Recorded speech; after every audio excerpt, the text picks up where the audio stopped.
Boa noite, pessoal. Boa noite, Brasil. Estamos no ar com o nosso terceiro episódio do Sincef Petcast. Sejam bem-vindos a mais esse episódio. Meu nome é Stephanie, cerimonialista de luto e CEO do Grupo Sincef. Esse é o Valnei, rei do encantamento, e também meu pai. Hoje estamos com dois convidados extremamente especiais para falar sobre um pouco sobre a saúde animal e também sobre as especialidades que a veterinária hoje tem para nós. Estamos aqui com o Dr. Glauber e a doutora Carol. Lembrando também que o Grupo Sincef hoje ele traz um carinho e um amor excepcional para a parte do funeral pet. Então, você que está nos assistindo e quiser fazer parte da Sincef Pet, entre em contato com a gente. Queria pedir para vocês deixarem muitos comentários, curtirem muito aqui, para a gente poder engajar e poder falar com vocês e tirar todas as dúvidas de vocês. Boa noite, pessoal. Vocês não têm noção de quanto que nós já conversamos com o Glauber e com a Carol. São pessoas maravilhosas, são dois veterinários incríveis. E eles estão nos passando coisas maravilhosas. E a partir de agora, nós vamos pedir para eles se apresentarem, tá? Vamos pedir para o Dr. Glauber. Obrigado. Primeiramente, obrigado pelo convite. É um prazer estar aqui com vocês. Meu nome é Glauber Tasso, eu trabalho na área de oftalmologia veterinária. Só exerci isso em toda a minha profissão. Me dediquei exclusivamente a essa área. Isso começou lá em 2013, quando eu me apaixonei pela área e estou até hoje desenvolvendo isso. Faço desde cirurgias de pálpebra, de córnea, de catarata nos pets, tudo com o intuito de devolver a visão para eles, manter eles enxergando, que o que importa para mim é conectar essa visão do pet com a nossa visão, né? Eu falo, conectar o amor por olhares. Então é trazer isso e manter isso no dia a dia. Muito legal. Carol, eu queria que você se apresentasse um pouquinho. Boa noite, muito obrigada por estar aqui. Realmente fico muito feliz com o convite. Me chamo Carol Comanini. Estou na área há 10 anos, também assim como o Dr. Glauber. Nunca vi a minha vida na veterinária sem ser com a cardiologia. Desde o primeiro ano da faculdade, realmente, sempre seguindo essa área. Já fui para Portugal também para ver essa parte da cardiologia para fora do país. E graças a Deus hoje está evoluindo muito tudo isso aqui no país também. Então isso é muito bom, né? E lógico, sempre a gente tentando trazer a parte humana para tudo isso, né? Não é fácil quando a gente fala que um animal tem um problema cardíaco, né? E é algo que a gente sempre tem que entender também a dor do tutor ao receber esse diagnóstico. Então, sempre tentando estar junto com o tutor, não só no diagnóstico, mas em toda a vidinha do animal. Eu gostaria de fazer uma pergunta que vocês responderam, mas eu queria saber o porquê. Como é que vocês entraram na veterinária e por que escolheram a área de vocês? Começa por mim? Pode ser. Bom, a veterinária, na verdade, é um pouco de influência familiar, né? Meu pai sempre levou para o sítio, então eu tinha muito contato com cavalo quando criança, né? E atualmente é até um hobby meu, passear de cavalos, muares, e sempre tivemos cachorros na família, tudo. Então, as minhas duas espécies que eu tenho mais afinidade, cachorro, cavalo, né? Então foi por isso que eu me direcionei à veterinária. Agora, falando da especialidade, durante a graduação a gente se depara com muitas espécies. E um pouco difícil e desafiador direcionar o que eu vou fazer, qual seria o caminho. Então eu fui me descobrindo dentro da faculdade. E primeira decisão que era trabalhar com cães e gatos, a área de pequenos animais que eu tinha uma afinidade maior. Aí a partir daí eu tinha o anseio, o desejo, o objetivo de trabalhar com clínica e cirurgia. E na época, isso em 2013, as pessoas me direcionavam da seguinte forma: ou você vai ser um bom clínico ou um bom cirurgião. E eu falei, mas eu gosto das duas áreas. Então eu comecei a olhar o que fosse unir isso e olhar o que também iria me diferenciar dos demais colegas. Porque todos iriam sair igual da universidade. E aí nessa época eu comecei a ver um início das especialidades sendo divulgadas, né? Entre elas a cardiologia, a ortopedia, dermatologia. E assim, a parte de cardio não me atraiu porque não opera tanto, né? A de dermato também, não opera-se pele. E a ortopedia, naquela época, assim, eu não sou bom até hoje para mexer com furadeira, com martelo, são coisas que na cirurgia ortopédica utiliza muito. Então isso me assustou um pouco. Então, ao procurar as especialidades, eu encontrei oftalmologia. E aí, quem sabe de oftalmologia? Ninguém sabia, assim, era pouco difundido, pouco falado. Então, eu comecei a pegar os livros, estudar, e vi que ela era extremamente clínica e cirúrgica. Então, ali eu encontrei um caminho de realização. E aí, eu comecei a estudar, e aí vem uma longa história de jornada de desenvolvimento, que até hoje, né, tá aí na oftalmologia veterinária. Muito legal. E você, Carol? Como é que foi essa paixão por corações? Na verdade, eu acho que, como toda criança, né, sempre quis ser veterinária. Mas daí a gente fala que os veterinários mesmo, eles são teimosos desde criança. E daí, quando eu tive 7 anos, né, eu sempre falei que eu queria ser veterinária. E com 7 anos, um cachorro meu ficou muito doente. E a gente precisou levá-lo até o hospital de Jaboticabal. Quando eu entrei naquele hospital, eu falei, é aqui que eu quero estudar, eu quero realmente fazer veterinária, eu quero cuidar deles, né? E muitos e muitos animais, coelho, hamster, cachorro, gato, passarinho, tudo que você pode imaginar, né? E segui realmente, passei no vestibular. No primeiro dia da universidade, a gente faz uma visita em praticamente todos os laboratórios, né? Inclusive o de anatomia. E eu me lembro como se fosse hoje, que a gente estava passando nas mesas, né, de anatomia, e eu vi o coração, né? E eu olhei para o meu professor, que até então nem sabia que seria realmente um dos meus mentores, né? E falei, eu quero ser cardiologista. Ele, não, fica tranquilo, você vai ter muita coisa ainda pela frente, você vai descobrir uma área gigantesca que é a veterinária. Eu, não, professor, eu vou ser cardiologista, né? E acho que eu sou um pouquinho teimosa nesse sentido, porque desde então me associei à Sociedade Brasileira de Cardiologia. Então, eu acompanho realmente essa área desde o meu primeiro ano, eu falo, desde o meu primeiro dia na faculdade de veterinária, é tudo realmente direcionado à cardiologia veterinária. Que legal. E, assim, pessoal, vocês estão mandando pergunta pra gente. Esqueci de falar uma coisa muito importante. A gente tá com 3 sorteios muito especiais. Um dessa vez da Mãe de Pet, que são biscoitinhos que ela vai sortear. E o outro vai ser 2 vouchers da Container Outlet. Dessa vez para os tutores, não só para os pets. Então, comentem muito para a gente poder sortear vocês. E lembrem-se que quem mais comentar e mais curtir, talvez seja sorteado. Eu gostaria de puxar agora uma dúvida para o Dr. Glauber, que eu trouxe até o Luan aqui, mas ele está deitadinho. O Luan é meu outro cachorrinho, tá? Tem o Luan e a Bela. E eu percebo que o Luan, ele tem bastante lágrimas, né? Ele tem bastante secreçãozinha no olho. Isso é normal? Bom, a princípio não.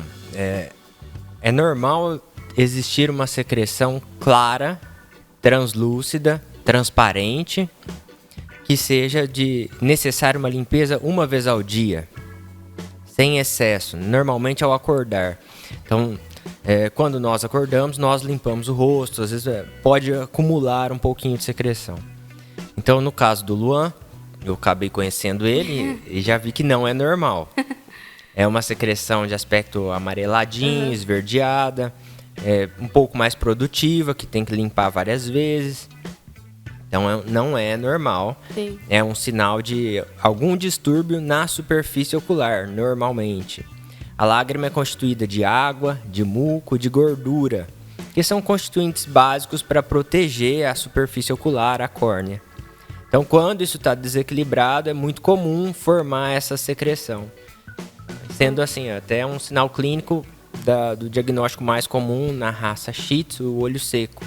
Então, normalmente está atrelado a isso. Mas diversas outras causas também podem causar a secreção. E deixa eu tirar uma dúvida também. Claro. Além da nossa limpeza, que nós cuidamos dos olhinhos dele, nós temos uma pet que ela não deixa ele ficar com os olhos sujos também. Ela mesma limpa. Ela limpa. Isso é normal, pô? É normal porque a secreção, como eu disse, a água, muco e gordura.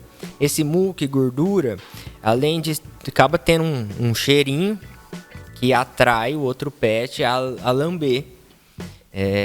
Então, assim, ela tá cuidando do outro. Não é bem com esse intuito. Ela tá vendo que tem uma secreção, uma gordurinha, e ela sente o cheiro e ela vai lá e lambe. Mas não, assim, o lamber é normal, mas ter a secreção, não. Já não. Então tá bom. E quando você acha necessário, a gente que tem um cachorro mais idoso, levar no oftalmo? Ou assim, a partir de que idade? Ou quando você acha que realmente você fala, não, é problema ocular, realmente tem que ser especialista? Uma avaliação oftálmica ela é possível ser realizada a partir dos 60 dias de idade.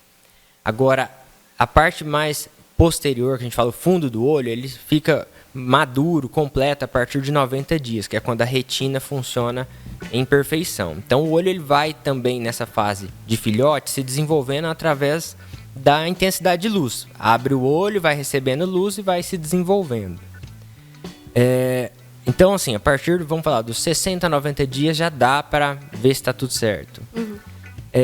As alterações relacionadas à idade vão aparecer normalmente a partir dos 6 anos, que é o envelhecimento fisiológico do cristalino, que é onde se desenvolve catarata.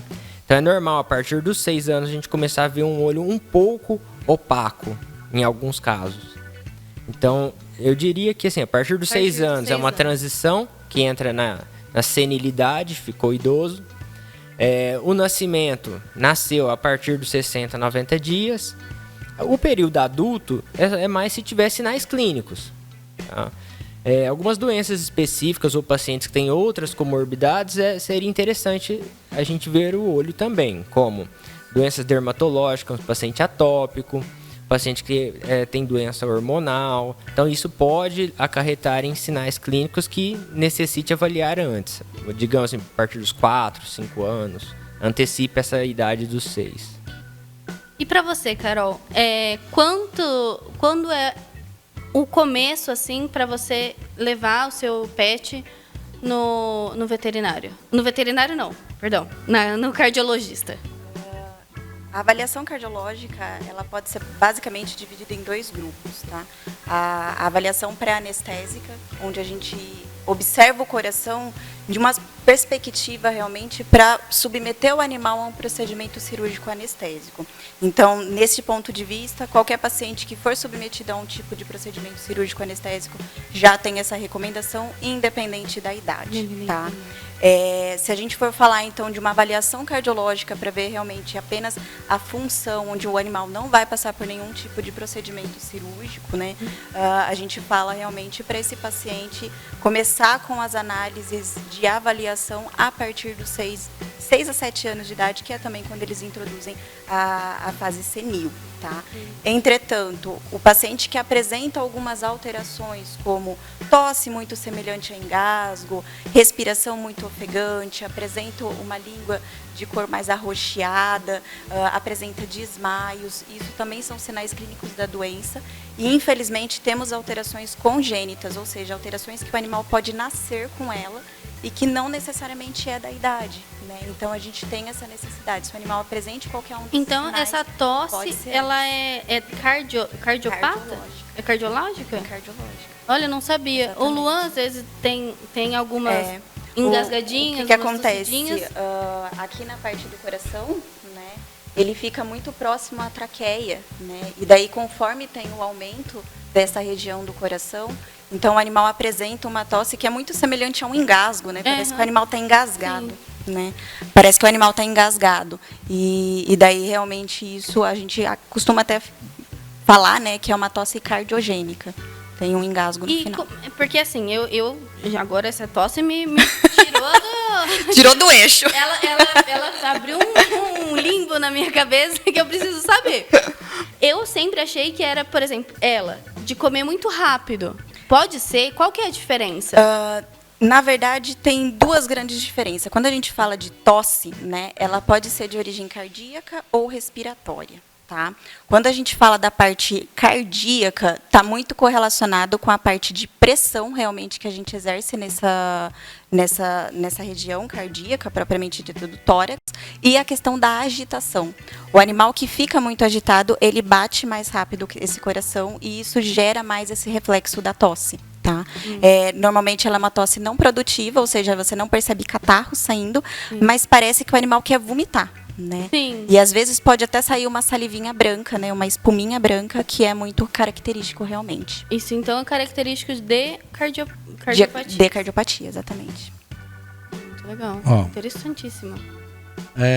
Nós temos algumas perguntas. Mas já.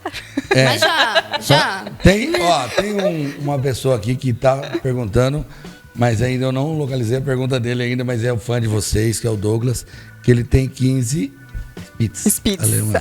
Ele falou que ele é vocês dois que tratam os Spitz dele. É isso? É. Tá. Então, antes da pergunta dele, a Carla fez uma pergunta aqui que eu não sei se vocês podem ajudar, tá? Eu acredito que sim. Que ela fez uma cirurgia na pata. Zoe fez uma cirurgia na pata e a gente percebe que ela ainda tem dificuldade de andar. Alguma dica? Da minha parte, foge um pouco da minha área. Né, fisioterapia, né? Exato. Talvez passar novamente por avaliação para poder fazer todo realmente o estadiamento, né? O porquê que não deu certo essa cirurgia, porque realmente tem ainda esses sinais clínicos. Tá? Sim. O que mais? Outra pergunta que eu tenho dúvida. É verdade que cachorro enxerga preto e branco? Todo mundo pensa isso, gente. Acaba sendo um tema polêmico e um pouco cultural, né, que traz assim, essa questão do cachorro enxergar preto e branco, do cachorro às vezes ter até a capacidade de enxergar coisas que a gente não enxerga, enfim. Uhum. Então, é sabido que eles são como se fossem daltônicos.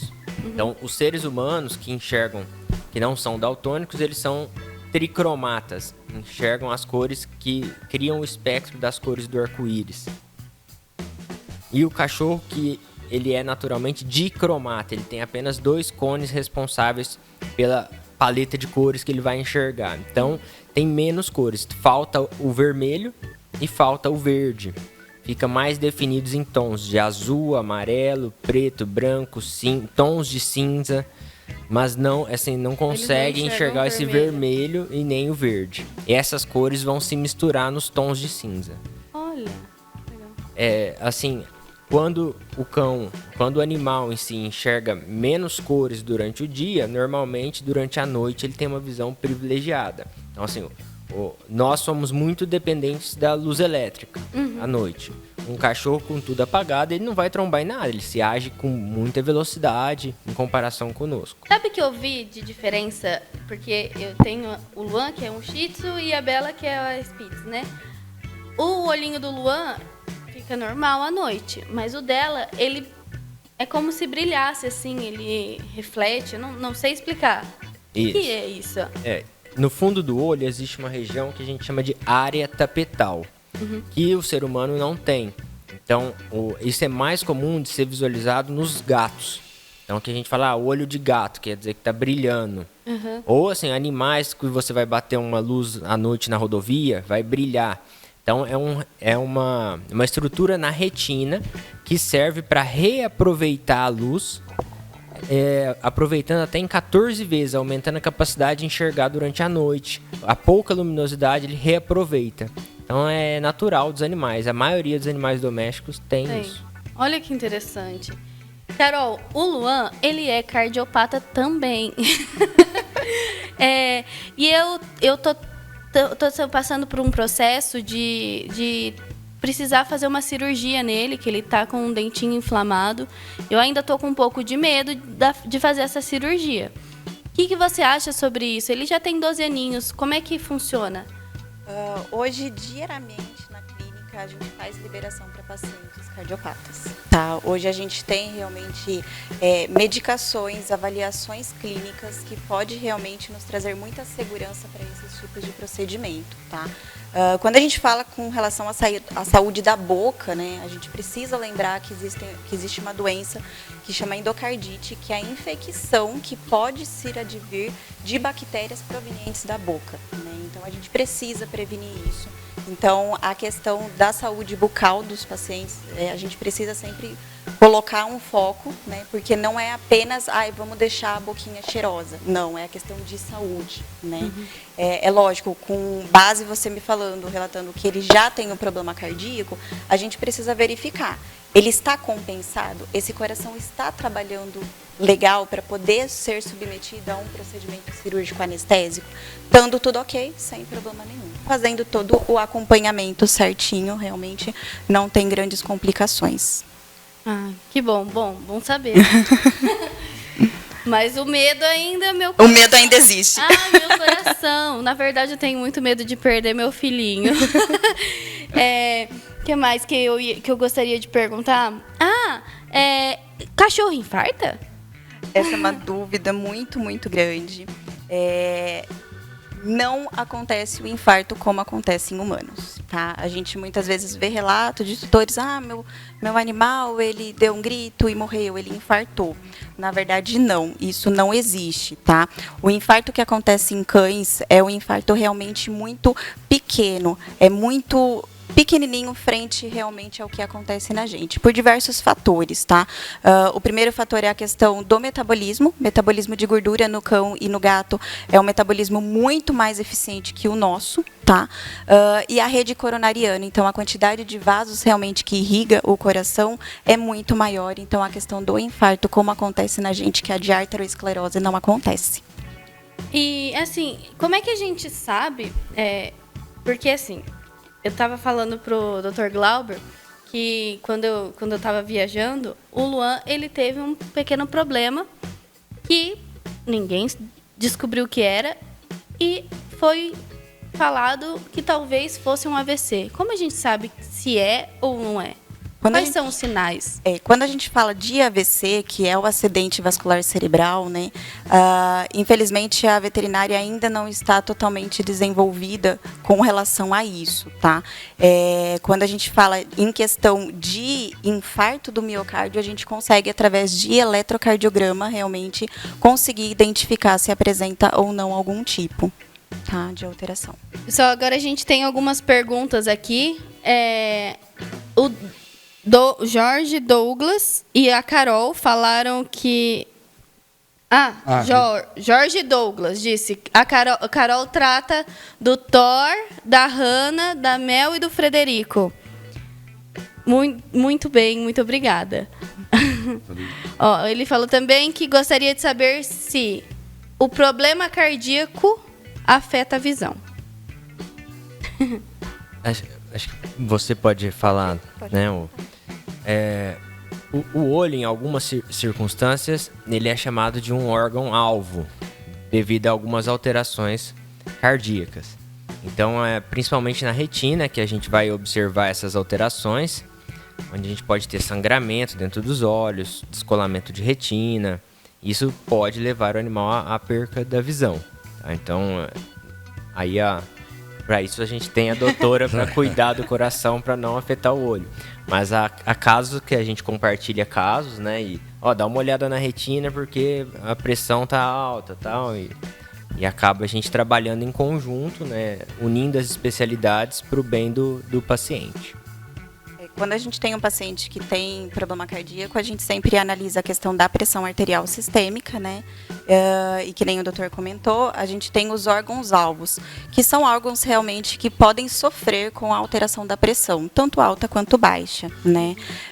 Então, no caso, é justamente a questão ocular, a parte de cérebro e a parte renal, tá? Então, são basicamente esses 3 sistemas que a gente tem que sempre estar verificando se o animal tem realmente uma hipertensão ou até mesmo uma hipotensão. Tá? Muito legal. E como trata? Só com remédio ou algum tipo de caminhada ou dieta também funciona? Sim, sem dúvida nenhuma. Isso, assim como nos humanos, a atividade física ajuda muito no metabolismo. Então, a gente consegue realmente melhorar muito a questão da pressão arterial através da caminhada, e é o que eu sempre falo, o animal não precisa andar longos quilômetros para fazer uma caminhada. É muito mais benéfico, realmente, aquela voltinha no quarteirão, onde você deixa a guia completamente solta e o animal vai cheirando todo aquele local. Tá? Isso é muito mais, desenvolve muito mais o cognitivo do paciente do que justamente a questão da distância em si. Tá? E a dieta, sem dúvida nenhuma. Infelizmente, a obesidade, ela altera muito a pressão arterial e a gente vê cada vez mais frequente pacientes idosos e obesos com hipertensão arterial sistêmica.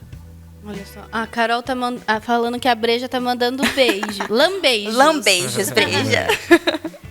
Ai, muito interessante. São muitas especialidades, muitos detalhes que a gente mal imagina, né?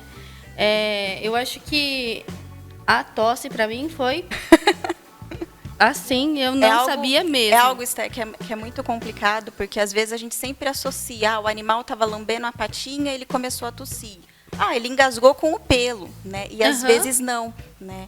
Ele estava comendo muito rápido e ele engasgou com a comida. Às vezes não é isso, entendeu? Então, assim, teve qualquer um desses sintomas, procure ajuda. Tá? Em falar em coceira, assim, quando o animal começa a coçar muito o olhinho, quando isso é ok, quando deixa de ser normal? A coceira nos olhos não deve ser banalizado. Então, assim, a gente fala que existem 2 tipos de coceira. Aquela que se esfrega no ambiente, então vai se esfregando. E aquela coceira, assim, de tirar mesmo, né? Esfregar, passar a pata com força. Essa coceira de passar a pata quer dizer, assim, que tem algo incomodando mesmo, como se ele quisesse tirar com as próprias mãos. A coceira de se esfregar no ambiente, a gente fica um pouco naquela interpretação, se é um hábito comportamental dele mesmo, se existe alguma associação dermatológica na face que possa estar causando coceira também, ou se é realmente um distúrbio oftalmológico. Então, assim, a coceira, ela é um ponto de atenção. Agora, a intensidade dela é que vai determinar se é normal ou não. Então, sempre ficar de olho. Se é coceira com a patinha, melhor procurar o quanto antes. Se é um se esfregar habitual, às vezes o animalzinho tem o hábito de terminar de comer, beber água, meio que se esfregar, assim, como se fosse para se limpar. Os clientes relatam muito isso. Então, tem que ter essa interpretação. O Luan, eu sempre tive dificuldade com o olhinho dele, porque ele, como tem muito pelo próximo ao rosto, ele sempre teve algum probleminha no olho. Ele sempre foi de esfregar o rostinho na parede, assim, então, ou às vezes até em lugares mais ásperos. Eu sempre tive um pouco de medo quando eu vi ele em peles mais ásperas, mas se é normal... Acaba sendo habitual. Então, assim, é o hábito de se coçar, ou de esfregar o corpo na parede. Sim. Então, assim, tem que ser interpretado o que é normal e o que não. E, assim, a raça que tem muito pelo no rosto, ela tem uma tolerância maior do que, em comparação com o ser humano, esses pelos, vez ou outra, encostar nos olhos. A sensibilidade ocular deles é bem menor do que a nossa. Então, quando ele está com o olho fechado ou querendo coçar, assim, com a pata mesmo, é algo realmente incomodando. Tá? Então, ficar de olho. Fechou o olho, lacrimejou, é um sinal de problema. Olha só quem veio aqui. Temos mais uma pergunta do Reinaldo Dias. Olha só. Meu pet foi diagnosticado com um problema cardíaco. Eu gostaria de entender melhor o que posso fazer para garantir uma boa qualidade de vida para ele. Quando a gente fala de problema cardíaco, a gente tem que basicamente entender 2 pontos, tá? Qual que é o problema cardíaco, tá? grande maioria das vezes, 99% dos casos, está relacionado com a válvula mitral, tá? É uma regurgitação da válvula mitral devido a uma degeneração da válvula, né? Entretanto, existe outras doenças que também podem trazer o diagnóstico de problema cardíaco. Então, primeiro entender qual que é a doença e depois de entender qual é a doença, realmente estadiar essa doença, tá? Existem, no caso específico da endocardiose, a gente tem um consenso mundial onde a gente classifica o paciente em estágios e de acordo com cada estágio, a gente tem uma recomendação terapêutica, tá? Então, uma recomendação mesmo de tratamento. Então, estágios iniciais da doença é acompanhamento, suplementação com nutracêuticos que auxilia realmente na saúde cardíaca, tá? E em estágios de moderado a avançado, daí sim a gente já tem medicamentos realmente para auxiliar esse coração a funcionar melhor, tá? E no caso do Reinaldo, o dele é um gato. É um gato novo, assim, é um gato de 1 ano. Nossa, bem novo mesmo. Muito provavelmente é a cardiomiopatia hipertrófica, tá? Gato, a gente brinca que não é um cachorrinho pequeno, né? Então, eles têm muitas particularidades, né? É muito realmente a análise do exame do gato para verificar e se tem já a indicação de tratamento ou não, tá? Diferente do Luan, por exemplo, que já tem 12 anos. Exatamente. E realmente já tem. O jeito que ele tá. E já tem uma indicação mais forte, porque pelo exame que eu fiz com ele, acho que estágio 3. 3. Se não me engano. Então já entraria com tratamento e suplementação para auxiliar. Ele toma 3 remedinhos do coração já. Pessoal, eu queria agradecer o pessoal de Minas Gerais que está nos assistindo também, o Dinho, o pessoal aí de Campinas também, do Grupo Serra, muito obrigado, tá? A Flavinha, nossa patrocinadora também, obrigado, Flavinha.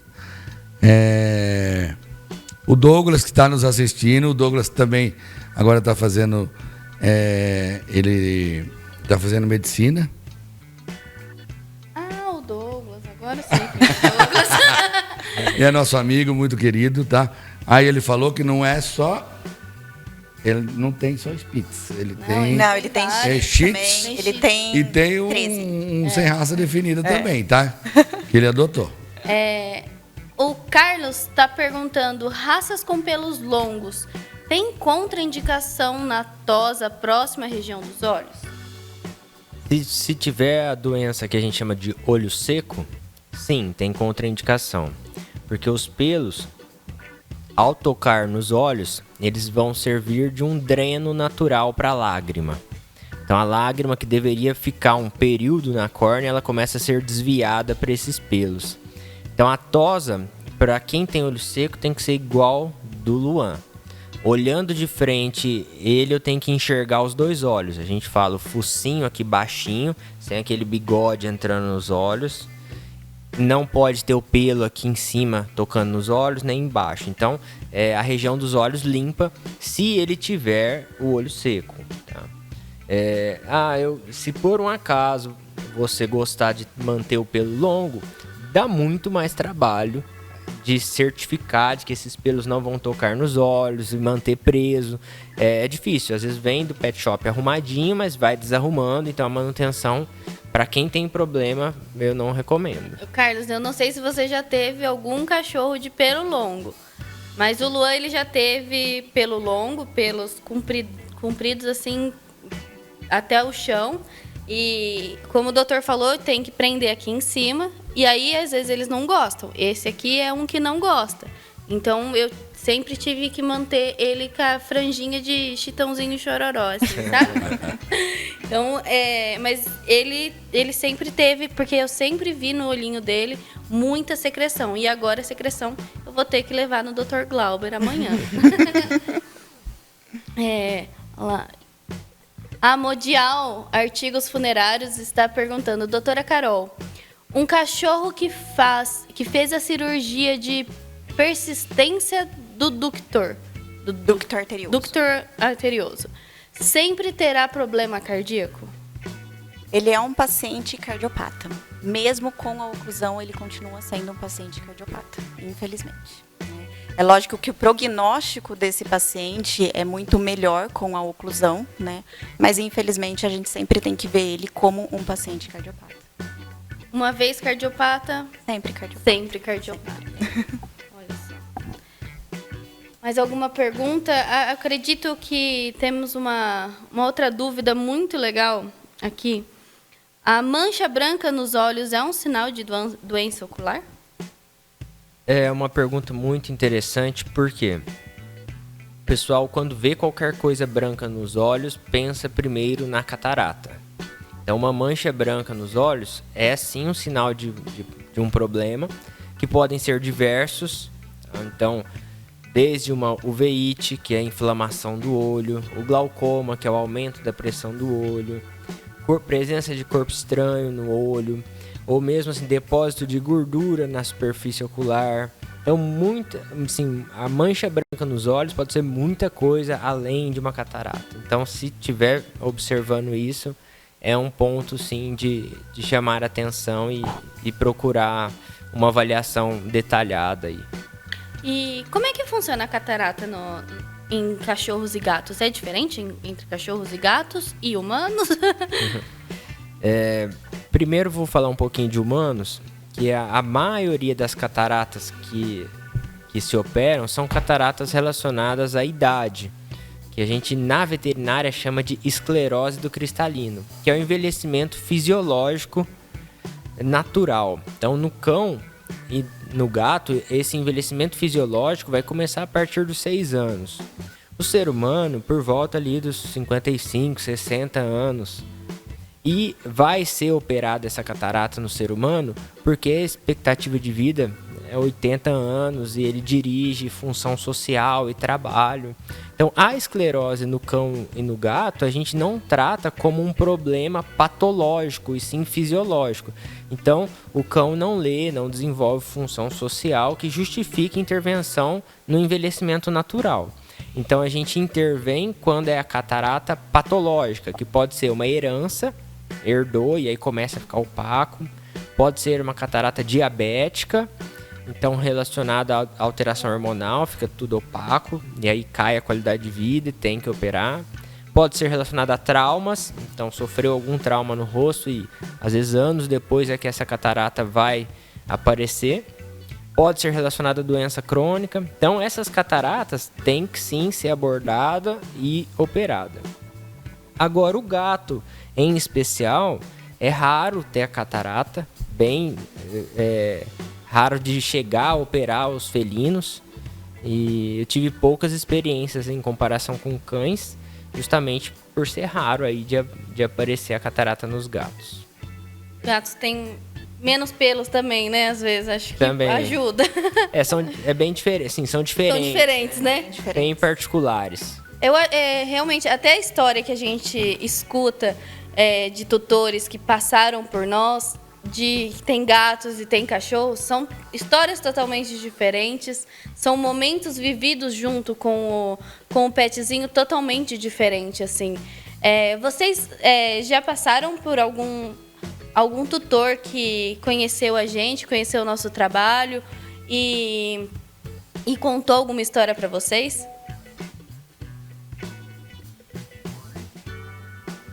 Eu tô na cidade definitiva há 6 meses, que eu me mudei pra cá. E eu acabo, vou dizer felizmente, não lidando com a perca do animalzinho. Meu paciente, ele pode, às vezes, fica cego, ele tem problemas assim, mas ele acaba que não morre pelas alterações oculares. Então eu acabo não tendo tantas histórias e relatos. Tem alguma história inspiradora que vocês já passaram, que você passou? Relacionada ao luto? Não, relacionado a algum pet que vocês tiveram. Algum pet que você atendeu que fez a diferença na sua história, na sua vida. Ah, sim. Porque eu acredito que todos nós temos uma história. Sim. Como você contou dos cavalos e dos cães, que você conviveu com muitos até entrar para a veterinária, né? Sim. Então, qual foi uma história que marcou para você? uma história relacionada a resultado oftalmológico. Então, quando eu comecei na oftalmologia, os pacientes que iriam para a cirurgia de catarata era um número muito menor dos pacientes que vão hoje. Por quê?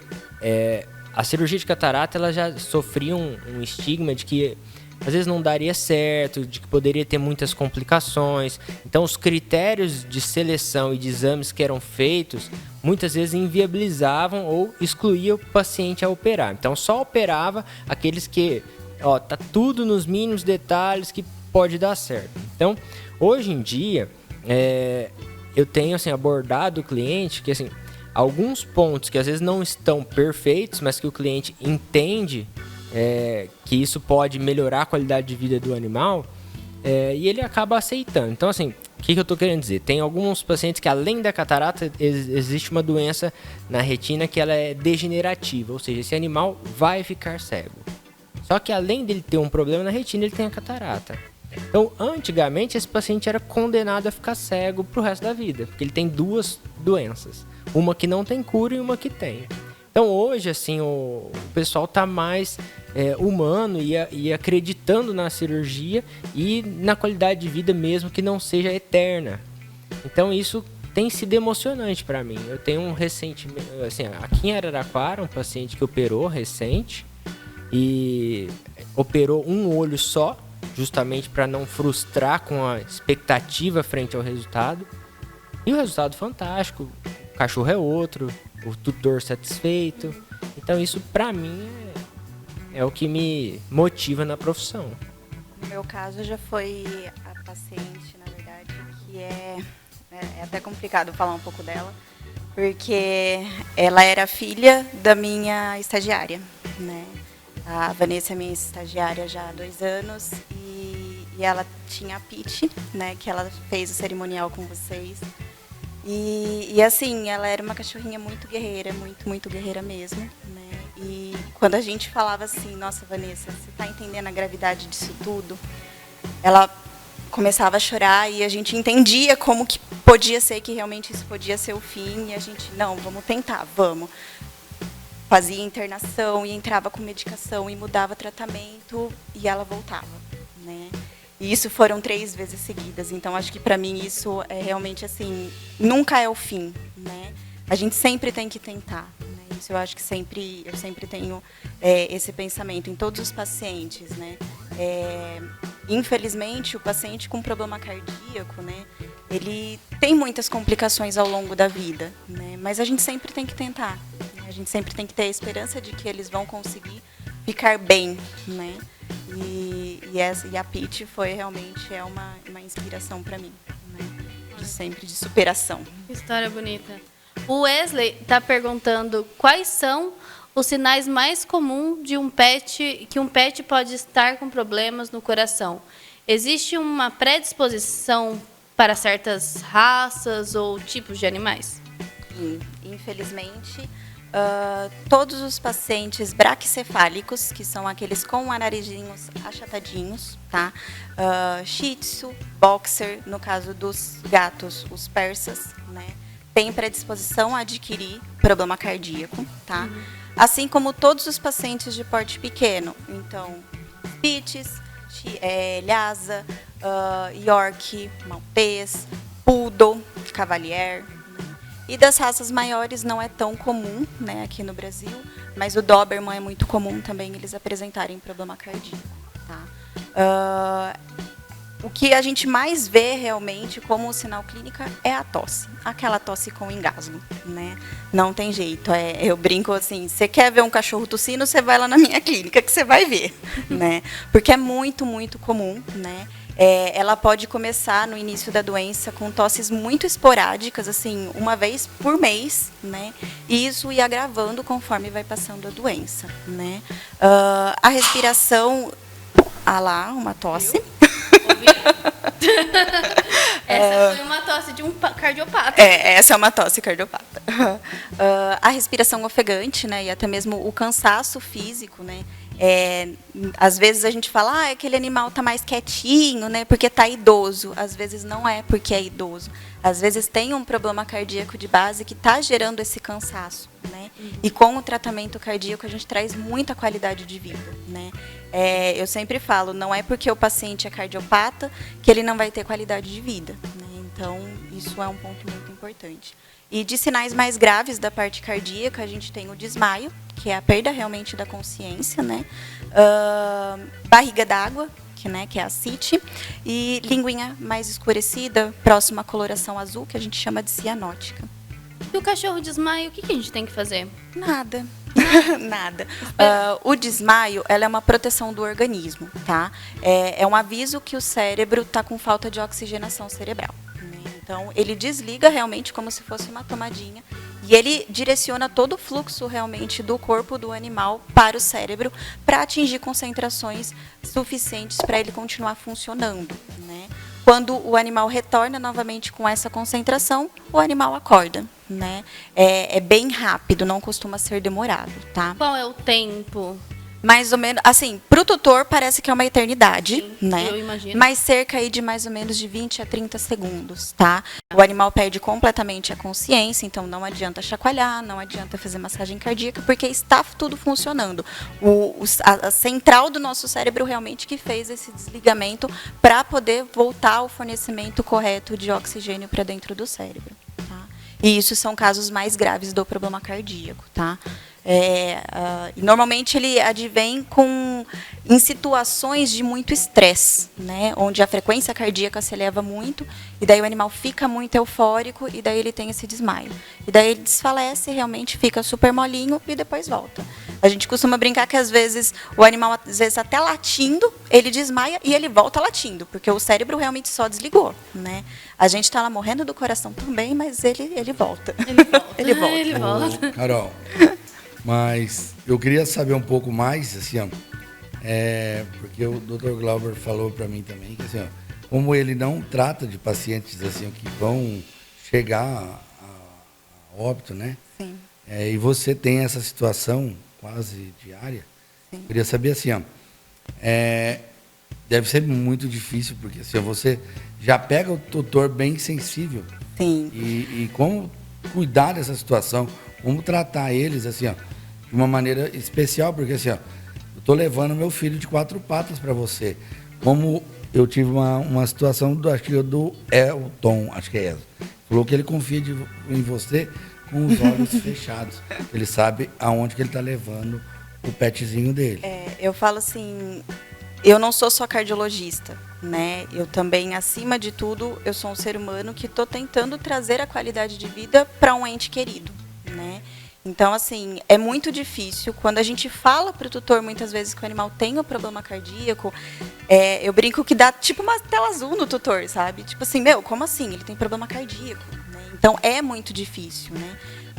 Entretanto, a maneira como a gente trabalha lá na clínica é muito aproximando. Então, assim, você tem alguma dúvida? Me mande mensagem. Você acha que está alguma coisa errada com o seu animal? Me avise, tá? Para eu poder realmente orientar vocês. Não, ó, isso é esperado da doença. Não, isso não é esperado. Vamos ajustar a medicação, vamos fazer de outra forma, né? Sempre buscando realmente, não só... Eu não cuido só do animal, eu cuido também do tutor, entendeu? É muito complicado isso, porque hoje a gente está numa correlação aí, uma relação social, né, em que o cão, ele é o nosso filho, né?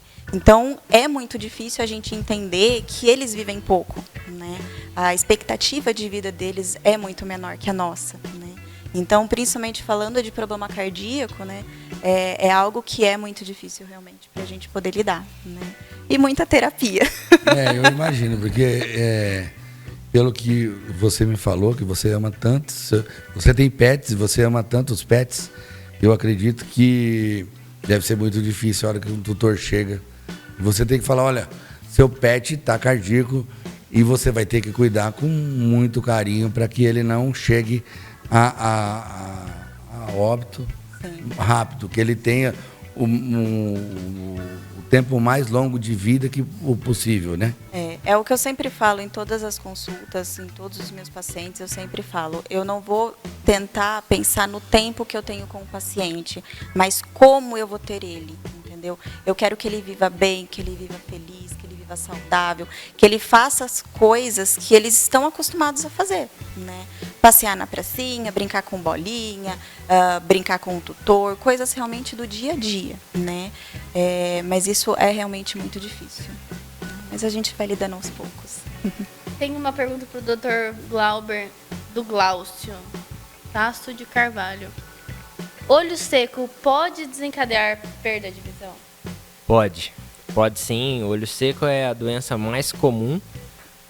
Ela é na população de cães e mais mal diagnosticada, porque muitas vezes é chamada de conjuntivite. E assim, a maioria dos olhos vermelhos dos cães são outras causas e não conjuntivite, diferente dos gatos. Então assim, o olho seco muitas vezes ele é banalizado como é só uma conjuntivitezinha. E não, é um diagnóstico muito mais profundo e muitas vezes tem que ajustar bem essa superfície ocular para a gente conseguir controlar a doença, porque não tem cura o olho seco, é só controle. Então ele deixa cego sim, mas demora, é lento.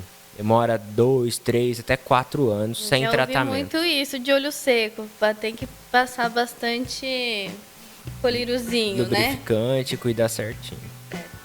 Stephanie, nós podíamos sortear, fazer o primeiro sorteio, né? Pessoal da equipe que está aí atrás, por favor, me ajude com o sorteio. Vamos fazer o primeiro sorteio. O primeiro sorteio acho que pode ser dos R$100 do voucher de R$100 da Container Outlet, aqui de Araraquara. A Flavinha vocês vão enviar o contato de vocês, de quem ganhar, para nós aqui do Grupo Sincef, pode ser através do Facebook ou do telefone 16 3397 8400. E aí a gente entra em contato com vocês, ganhadores. Bom, deixa eu ver, tem mais alguma pergunta aqui enquanto o sorteio vai rolando lá no fundo. Ah, já sei.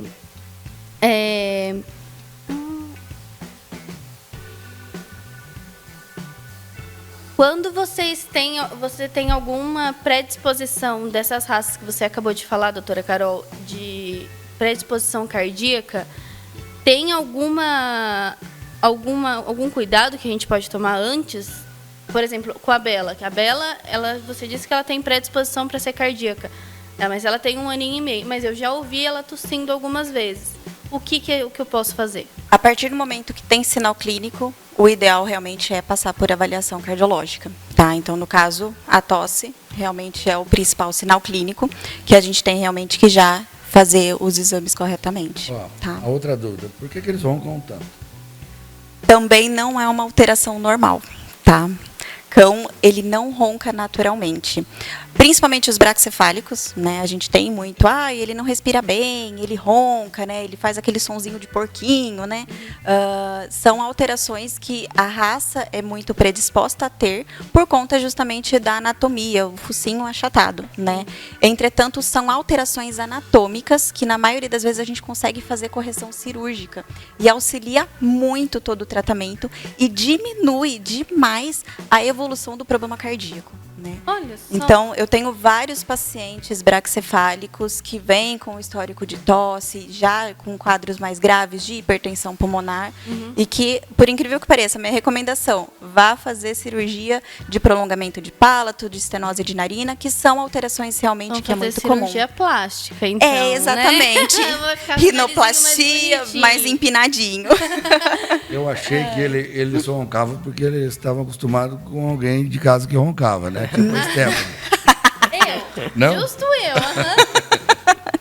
Né? Ô, Stephanie. Olha, já temos o ganhador do sorteio. Quem será esse ganhador, hein? Será que é ganhador ou ganhadora? O ganhador. O primeiro é um ganhador que mais comentou, que foi o que eu disse logo no começo da live. Quem mais comentasse ia ganhar o primeiro sorteio. E foi o Jorge Douglas. Douglas, Valde. parabéns. Entre em contato com a gente. Que você vai receber seu prêmio aqui no Container Outlet. Muito obrigada, Flavinha, por nos presentear com esse voucher. Stephanie, agora a pergunta para você, já que você vai ter que me ajudar também. Eles não sabem a sua história. Por que nós iniciamos a Sincef Pet?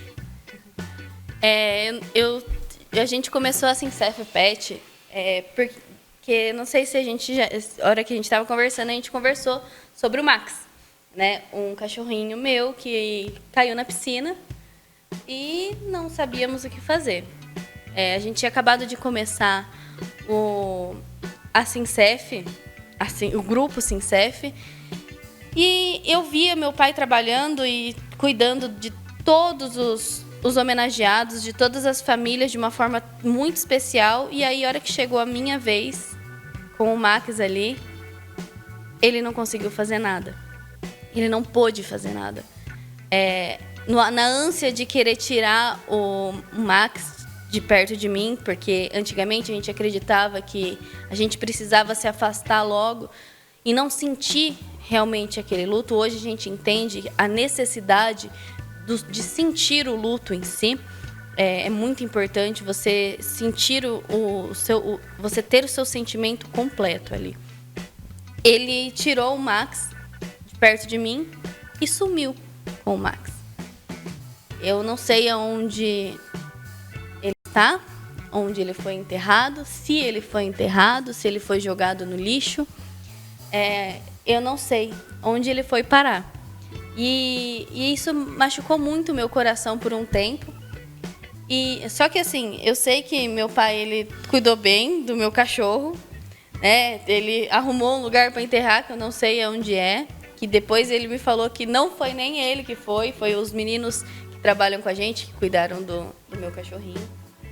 E que cuidaram dele. E aí, assim, depois desse tempo que eu percebi que eu estava com dor no meu coração de não poder ter o meu cachorro ali perto, eu comecei a incitar meu pai, a falar assim, cara, papai, a gente trabalha com tanto amor, com tanto carinho, com tanta dedicação para todas as famílias, e você acha que essa família não se estende para os nossos pets?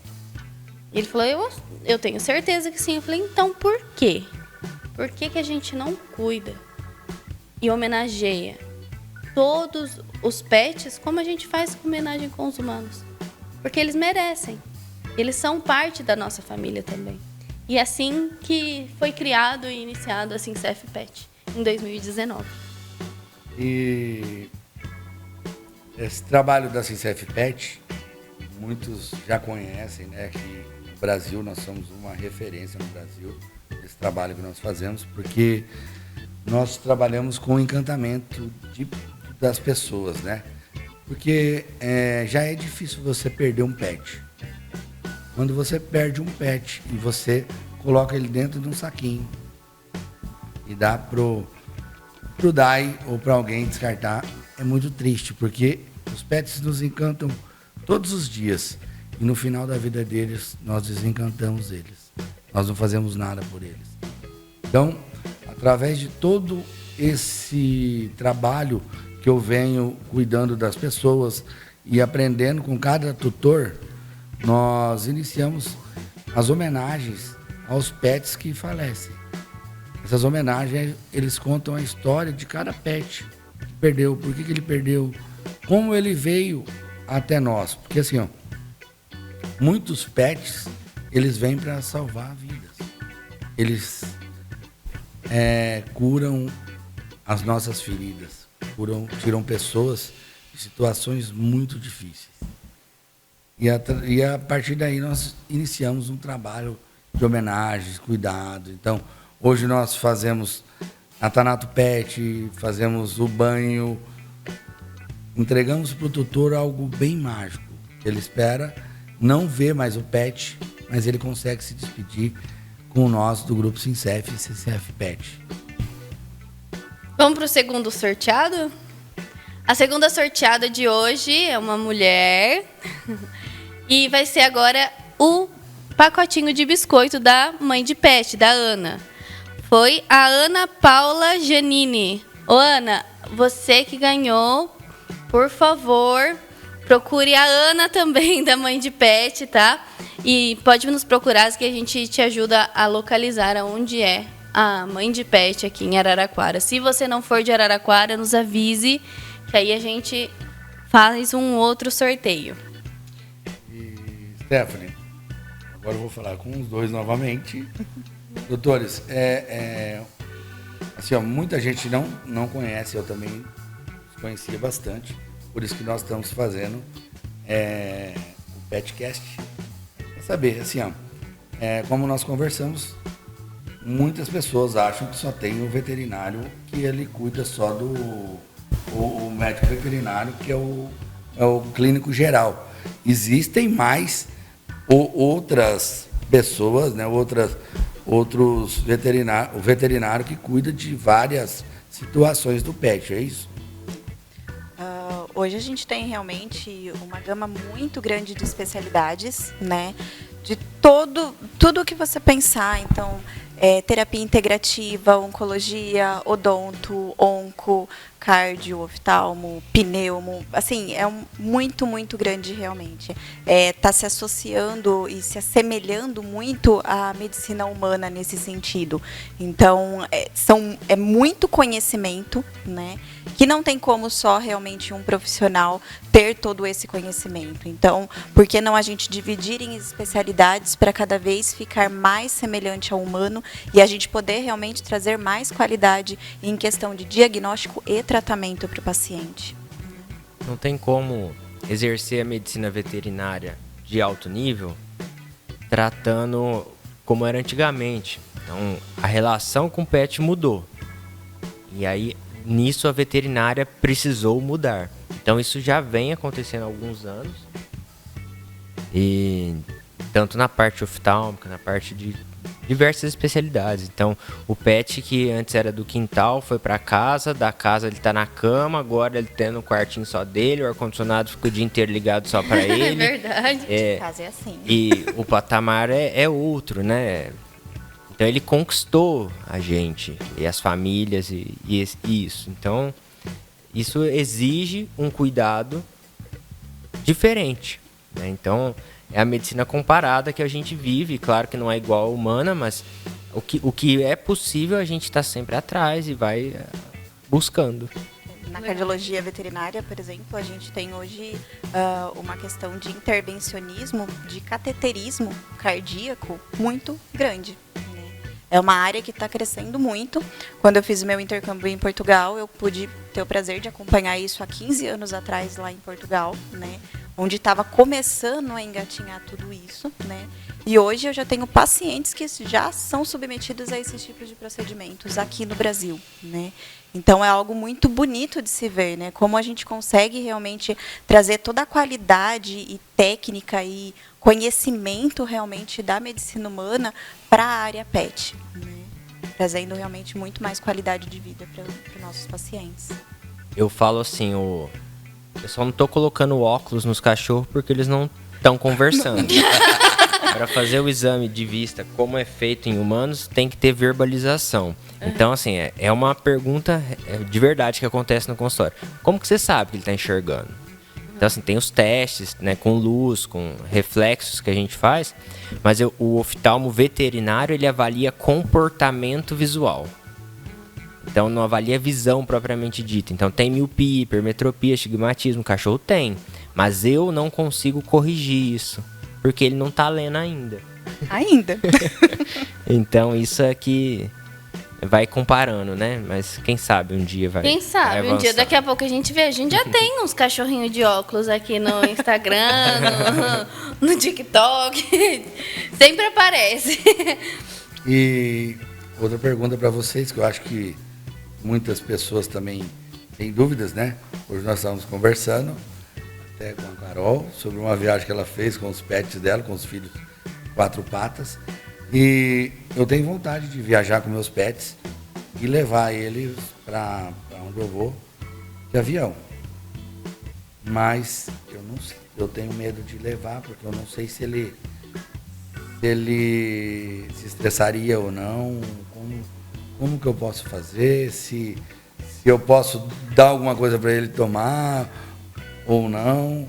Essa questão de viagem, principalmente aérea, ela é um pouquinho mais complexa, né?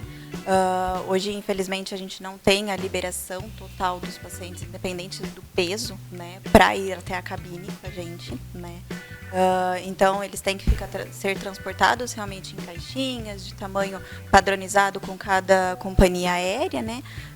Independente, né, disso, tem que ser feita uma avaliação veterinária, né, e fazer uma declaração, um atestado de saúde daquele paciente, né?